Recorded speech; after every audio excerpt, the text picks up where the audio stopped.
지난 시간까지 역학과 전자기학에 대해서 5시간에 걸쳐서 시간을 많이 할애해서 얘기를 했는데요. 오늘은 하루 만에 파동에 대한 거의 모든 얘기를 해볼까 합니다. 우선 기본적으로 파동의 표현에 대해서 얘기를 해볼까 합니다.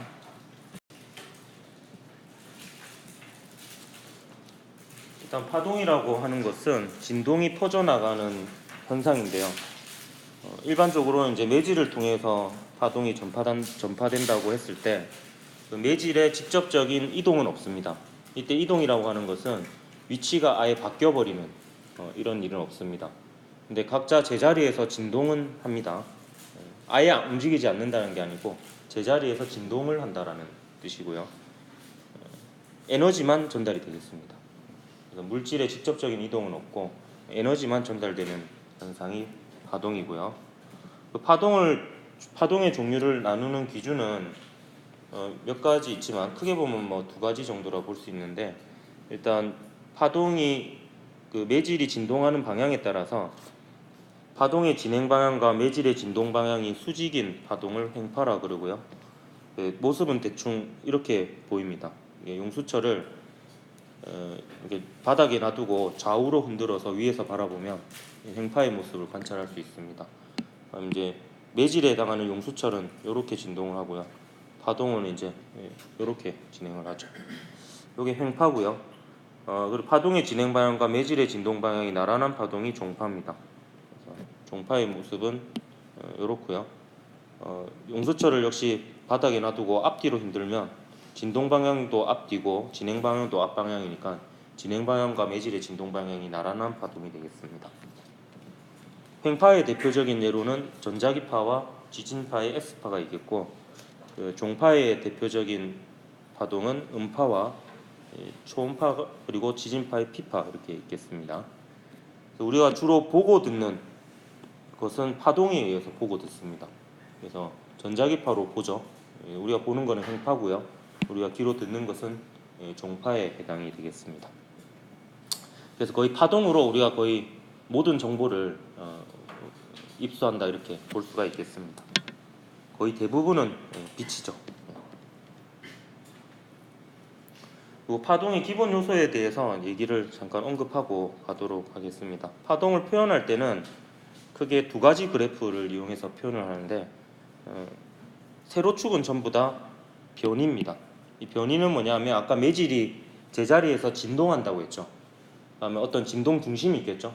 진동 중심을 기준으로 플러스 방향으로 그리고 마이너스 방향으로 왔다 갔다 이렇게 진동을 하게 됩니다. 이때 진동 중심에서 가장 변이가 큰 지점까지의 거리를 진폭이라고 합니다. 그래서 진폭을 영어로 앰플리튜드라 하기 때문에 보통 기호로 A로 이렇게 표기를 하고요. 그 세로축은 이 2 그래프 모두 변입니다. 그래서 이 그래프에서도 요거는 이제 변이가 되겠고요. 근데 가로축이 둘이 좀 다릅니다. 왼쪽은 위치가 되어 있고 오른쪽은 시간이 됩니다. 그래서 이거는 특정 순간에 각 위치에서 매질의 위치를 나타내는 그래프입니다. 그래서 이거는 횡파라고 하면 파동의 특정 순간의 모습을 사진으로 찍은 모습이다 이렇게 볼 수가 있겠고요. 이 그래프에서 우리가 알 수 있는 것은 일단 용어를 알아야 되는데, 플러스 방향으로 변이가 최대인 지점을 마루라 그러고요. 산마루를 떠올리면 되겠습니다. 그리고 마이너스 방향으로 변이가 최대인 지점을 골이라고 합니다. 골짜기를 생각하면 되겠습니다. 그리고 마루와 인접한 마루 사이 혹은 골과 인접한 골 사이의 거리를 파장이라고 합니다. 파장은 그리스어로 람다로 이렇게 주로 표기를 하고요. 그래서 이 그래프를 통해서는 파장을 알 수가 있겠고요. 그다음 이 그래프는 이제 가로축이 시간인데, 이 그래프는 어떻게 만드냐면 이 부분을 계속 지켜봅니다. 이 부분만 지켜봅니다. 노란색으로 표시되어 있는 부분. 그럼 시간이 지나면 파동이 오른쪽으로 움직인다라고 하면 이 부분이 이 점선 쪽으로 이동하겠죠. 그래서 이 부분만 놓고 보면 매질이 위로 올라가게 됩니다. 이 부분이 지나갈 때는 이제 여기까지 올라가게 될 거고요. 그래서 이렇게 진동하는 모습을 시간 단위로 이제 짧은 시간 간격으로 사진을 찍어서 각 시간대별로 이어 붙인 것이 요 그래프가 되겠습니다. 그래서 이것은 동영상 스냅샷에 해당된다. 연속 사진, 연사에 해당이 된다. 이렇게 보면 되겠습니다.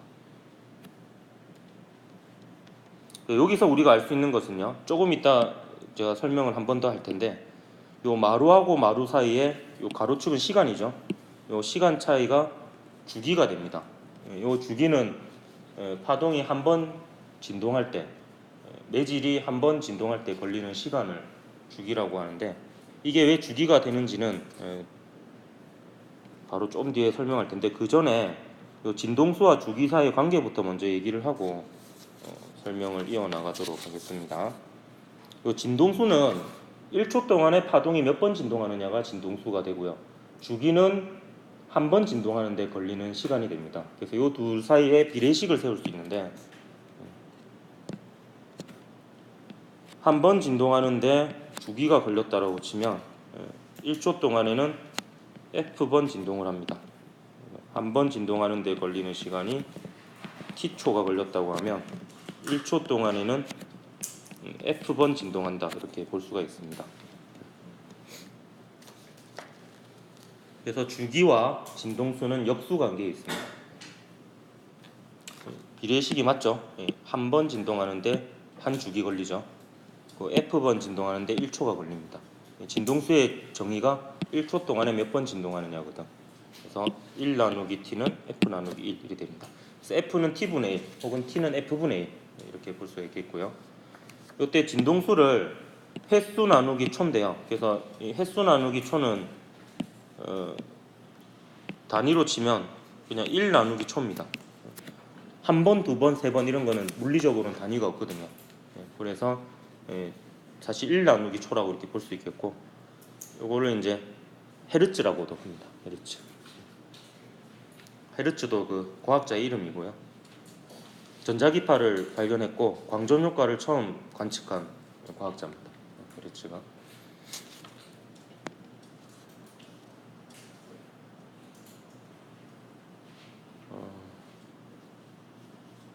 그럼 이걸로 좀 설명하도록 할게요. 두 그래프를 다시 좀 설명을 하도록 할게요. 일단 이 파동이 이제 이렇게 움직일 건데요. 이 파동이 특정 순간에 얘를 그냥 사진을 찍어요. 그럼 사진을 찍으면 각 위치에 따라서 변이가 이제 어느 정도 되는지가 바로 사진으로 찍히게 됩니다. 그것을 그냥 여기에다가 옮겨 놓은 게 시간에 따른 변이 그래프입니다. 그래서 얘는 그냥 특정 순간에 사진을 찍어서 그래프에 옮겨 놓은 겁니다. 그래서 이게 요 모양이 계속 반복이 되죠. 요 모양이 계속 반복이 되기 때문에 여기서부터 여기까지가 파장이 됩니다.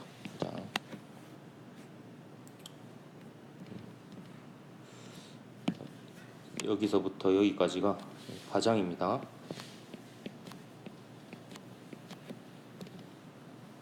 잘 연결됐네요. 그 다음 얘는 어떻게 그리냐면 요 부분만 계속 관찰을 합니다. 요 부분만 관찰해서 지금 이 순간에 사진을 찍어요. 그러니까 세로로 길다란 사진이 되겠죠. 그럼 이 순간에는 매질이 여기 있습니다. 매질이 여기에 있는 모습을 사진을 찍어서 그 순간을 0초로 기준을 잡습니다. 시간. 그래서 요 0초에다가 붙입니다. 그래서 여기에다가 이제 사진을 붙이는 거죠. 이제 매질이 여기 있는 모습이 찍히겠죠. 사진을 붙이고, 그다음에 시간이 좀 지나면 얘가 오른쪽으로 이동을 하게 되겠습니다. 오른쪽 이동하면 이번에는 0.1초가 지난 순간이라고 칩시다. 그때 이제 매질이 여기에 있죠. 그럼 여기에 매질이 있는 모습이 찍힐 거 아니야. 그래서 그걸 찍어서 0.1초에 해당하는 요 축에다가 그 사진을 붙입니다. 사진이 이제 여기에 붙겠죠. 매질은 이제 요쯤 있는 모습으로 찍혀서 붙을 겁니다. 그 다음에 딱 마루가 지나는 순간이 0.2초였다고 칩시다. 그럼 이때 또 사진을 찍어요. 그래서 그걸 0.2초에다가 그 사진을 붙입니다. 그래서 맨 위에 있는 모습을 이렇게 찍혀서 붙여지겠죠. 그럼 이런 식으로 붙여서 이렇게 붙이면 그래프 모양이 이렇게 됩니다. 이런 식으로 쭉 이어지겠죠. 그럼 지금 요 순간이 이 순간이요. 이 순간 마루가 지나는 순간 여기 좀 표시를 해볼까요? 마루가 지나는 순간 지금 이 순간이 거고, 그다음 여기를 기준으로 잡아봅시다. 이 순간으로부터 이제 이까지 가면요, 이제 반주기가 지나는 거죠. 반대편까지 간 거잖아요. 그게 이 순간이에요. 이 순간. 이 순간이고, 거기서부터 또 이만큼 더 가면 이제 원래 자리로 돌아왔죠. 원래 자리로 돌아온 이 순간이 이제 요 순간이 되겠습니다. 그럼 여기서부터 여기까지가 어떤 의미를 가지느냐? 다시 돌아가면 요 파란색 박스 안을 보도록 합니다. 파란색 박스 안으로 보면 맨 위에 있던 매질이 이렇게 움직여서 아래쪽을 찍고 다시 올라와서 원래 자리로 돌아왔죠. 그래서 여기서부터 여기까지 가는 동안 매질이 한 번 진동했죠. 그러면 여기서부터 여기까지의 시간 차이가 한 번 진동하는 데 걸린 시간이 됩니다. 그렇기 때문에 초록색 길이가 주기가 된다, 이렇게 볼 수가 있습니다. 한 번 진동할 때 걸리는 시간이죠. 그럼 한 번 진동하는 동안 한 파장 가는 걸 알 수 있죠. 빨간색 길이가 한 파장이잖아. 그래서 한 번 진동하는 동안에 한 파장만큼 가니까 요 파동이 에너지를 전달하는 파동의 전파 속력이 주기분의 파장이다라는 것을 알 수가 있습니다. 파동의 전파 속력이, 파동의 전파 속력을 V라고 할게요. V라고 하면 V는 주기분의 파장이다, 이렇게 볼 수가 있습니다. 시간분의 거리죠. 파동에서 시간을 나타내는 게 주기잖아요. 그 다음에 길이를 나타내는 물리량이 파장이니까 속력은 시간분의 거리, 이 느낌으로 기억을 하면 되겠습니다. 근데 보통 파동을 표현할 때는 주기보다는 진동수를 더 많이 쓰는 경향이 있습니다. 그래서 주기의 역수가 진동수니까 이 파동의 전파 속력은 파장 곱하기 진동수다, 이렇게 볼 수가 있습니다. 그래서 보통은 V는 람다 F라는 식을 더 많이 씁니다. 여기 파동이 에너지를 전달하는 전파 속력입니다. 파동이 진행하는 속력이라고 보면 되겠고, 나중에 여러분 대학 물리학, 일반 물리학을 배울 때는 매질이 진동하는 속력도 또 배워요. 그래서 나중에 되면 헷갈립니다. 어느 속력이 어느 속력인지. 근데 고등학교에서는 이제 매질의 진동 속력은 안 배우고 파동이 에너지를 전달하는 전파 속력만 배웁니다. 이 중에서 여러분이 하나 좀 기억을 할 것은 요 진동수 있죠, 진동수. 요 진동수는 파원이 결정합니다.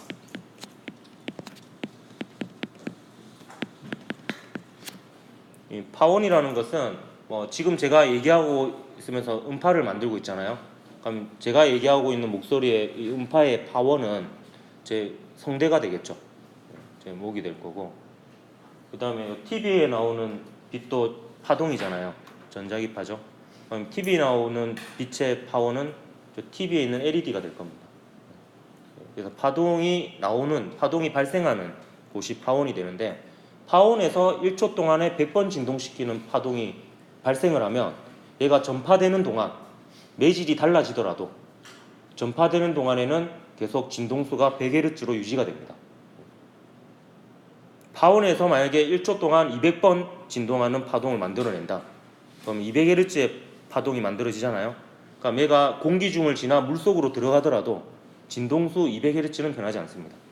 그래서 진동수는 파원에서 한번 결정되면 공간을 통해 혹은 매질을 통해 전파되는 동안 진동수가 변하지 않습니다. 이건 예외가 없으니까 요거를 일단 제1로 기억을 하면 좋을 것 같습니다.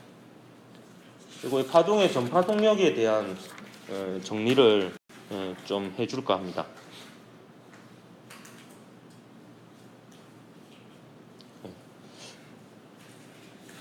일단 파동을 나누는 기준이요, 아까 횡파, 종파 이렇게 나누었었는데 그 말고 또 역학적 파동과 전자기파로 나눌 수 있습니다.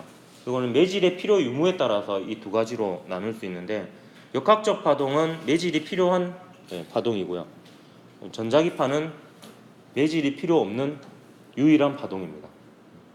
그래서 이 둘을 이제 매질이 필요 유무로 이렇게 얘기할 수 있는데, 그래서 이 파동의 전파 속력과 관련해서 이 두 파동의 특성이 약간 차이가 나는 부분이 있습니다.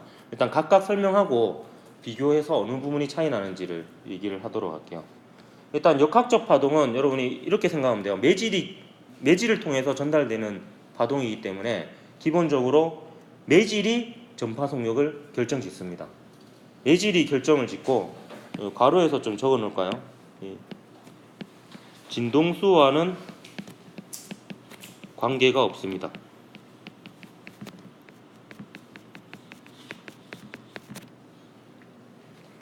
역학적 파동은 매질을 통해서 전달되는 파동이고, 매질이 똑같은 매질이고 상태가 같으면 똑같은 종류의 파동이면서 진동수가 다른 경우 파동의 전파 속력이 같습니다. 제가 하면은 진동수가 작은 소리고요. 하면 진동수가 큰 소리거든요. 하지만 이 두 소리는 전파 속력이 같습니다. 지금 공기 중에서 물속에 들어가더라도요. 각각 전파 속력이 달라지지만 그 둘 사이의 전파 속력은 같습니다. 매질이 달라지면 속력이 달라집니다. 하지만 제가 얘기한 이 두 진동수의 소리가 물속에 들어가서 속력이 빨라지거든요. 빨라지더라도 똑같은 비율로 빨라지고 속력은 같습니다. 그래서 매질만 같으면 속력이 같습니다. 역학적 파동은. 물론 파동의 종류도 같아야 되겠지. 파동의 종류가 같고 매질이 같으면 속력이 같은데요. 물리원에서는요, 그 역학적 파동으로 소리에 대한 전파 속력만 얘기를 하고요. 물리2에서 좀 추가되는 부분이 물격파에 대한 전파 속력에 대한 얘기가 조금 더 추가가 됩니다. 이 소리 같은 경우에는 일단 매질에 따른 전파 속력을 비교해 보면 무조건 고체에서 속력이 가장 빠르고 그 다음에 액체에서의 속력이 빠르고 기체에서 속력이 가장 느립니다. 이제 분자 간의 약간 평균적인 거리로 생각을 해보면 거리가 멀수록 에너지를 전달하기에 불리한 조건이니까 속력이 느리다 이렇게 보면 되겠습니다. 기체 같은 경우에는 온도가 높을수록 분자량이 작을수록 전파 속력이 빠릅니다. 이거는 이제 한 가지 식을 좀 소개해 주면요. 기체 분자의 평균 운동 에너지에 대해서 좀 얘기를 해보도록 하겠습니다. 기체 분자 한 개당 평균 운동 에너지는 2분의 1의 기체 분자 한 개의 질량에 기체 분자의 평균 속력의 제곱이라고 이렇게 볼 수 있습니다. 그냥 운동 에너지는 2분의 1 mv 제곱이죠. 이게 기체 분자 한 개입니다. 평균 운동 에너지인데 얘는 단원자 분자의 경우에 이렇게 쓸 수 있습니다. 이게 그 제가 얘기한 세 개의 은행 중 하나인데요. 볼츠만 상수 KB. 이게 절대 온도입니다. 기체 분자 한 개당 평균 운동 에너지는 절대 온도에 비례하는데요. 이때 이 V는요 헷갈리면 안 됩니다. 기체 분자가 그 무작위적으로 움직이는 실제로 그 역학적인 속도입니다. 역학적인 분자 자체가 실제로 진동하는 움직이는 막 마구잡이로 이렇게 움직일 거 아니야. 기체 분자들이 이렇게 마구잡이로 막 이렇게 움직이는 평균 속력이 됩니다. 근데 이 속력이 빠를수록 전파 속력도 빠릅니다. 이렇게 기억을 하면 돼요. 기체 분자가 막 마구잡이로 진동하는 그 속력이 빠를수록 전파 속력도 빠릅니다. 그래서 동일한 기체 분자면 질소 분자라고 합시다. 공기 중에 질소가 제일 많으니까 동일한 질소 분자면 분자량이 같겠죠. 모든 공기가 온도가 높을수록 속력이 빠르거든요. 기체 분자의 무작위적인 속력이. 그러면 전파 속력도 빠릅니다. 그리고 동일한 온도인데요. 동일한 온도면 요거 자체가 상수겠죠. 얘는 볼츠만 상수니까. 동일한 온도인데 질소보다는 헬륨 가스가 분자량이 더 작거든요. 분자량이 더 작으니까 속력이 더 빠릅니다. 분자량이 더 작은데 얘가 더 커야지 곱한값이 일정하겠죠. 그래서 질소 분자보다는 또 헬륨 가스가 속력이 더 빠릅니다. 분자들의 평균 속력이 빠르기 때문에 같은 온도일 때.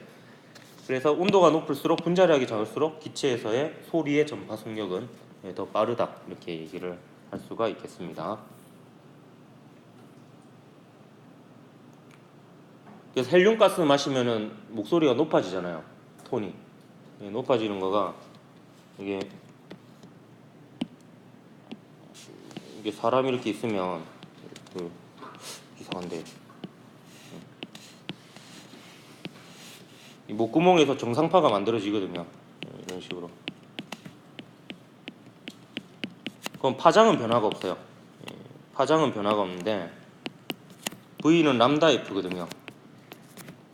헬륨가스를 마셨을 때하고 그냥 질소 분자가 들어있을 때, 공기가 들어있을 때 비교해보면 파장은 변화가 없는데 정상파의 형태는 변화가 없으니까 헬륨가스가 들어가면 헬륨가스가 분자량이 더 작으니까 같은 온도라도 속력이 빨라집니다.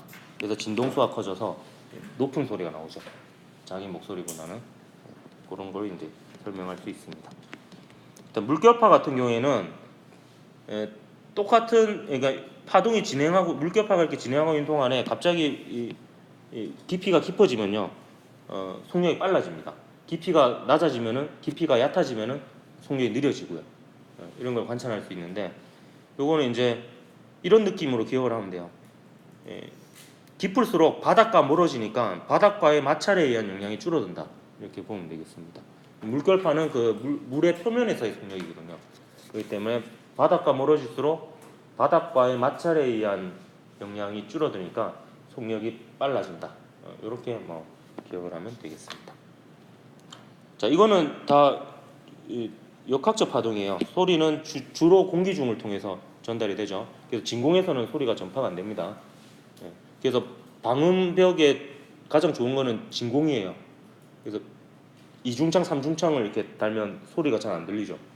거기에 이제 진공이 소리를 전달을 못하니까 그런 겁니다. 물결파는 물을 통해서 전달되는 거고요. 이건 매질을 통해서 전달되는 파동이기 때문에 전파 속력이 매질이 결정을 짓고 진동수하고 관계없는 거고요. 근데 전자기파는 처음에는 매질이 있다라고 사람들이 생각을 했습니다. 그래서 이름도 에테르라고 붙여놓고 찾으려고 무지하게 노력했는데 마이컬슨과 몰리라는 사람이 실험을 해가지고 매질이 없다는 것을 밝혀내죠. 원래 목적은 그게 아니었지만 어쨌든 전자기파는 매질이 필요 없는 파동이고요. 전기장과 자기장이 끊임없이 서로 유도하면서 퍼져나가는, 공간을 통해서 퍼져나가는 현상입니다. 그래서 전자기파 같은 경우에는 사실 매질이라는 표현이 좀 부적절해요. 그래서 파동을 전달하는 매개차라기보다는 전자기파의 진행을 방해할 뿐입니다. 공간에 있는 물질이 전자기파의 진행을 방해할 뿐입니다. 그래서 전자기파의 경우에는 진공에서는 방해하는 물질이 하나도 없잖아. 그렇기 때문에 진공에서는 진동수와 관계없이 속력이 모두 같습니다. 그래서 빨간색이든 파란색이든 색깔을 결정짓거든요. 전자기파의 진동수가 색깔이 달라도 속력이 전부 다 같습니다. 근데 물질 속에 들어가면요, 일단 당연히 그 물질이 무엇이냐에 의해서도 속력이 달라지고요. 근데 또 하나 추가되는 점이 뭐냐면 진동수가 달라도 속력이 다릅니다. 물질 속에는. 이게 역학적 파동하고 좀 다른 점입니다. 역학적 파동은 파동의 종류가 같고요. 그 다음에 그 매질의 상태가 같으면 진동수가 달라도 속력이 다 똑같아요.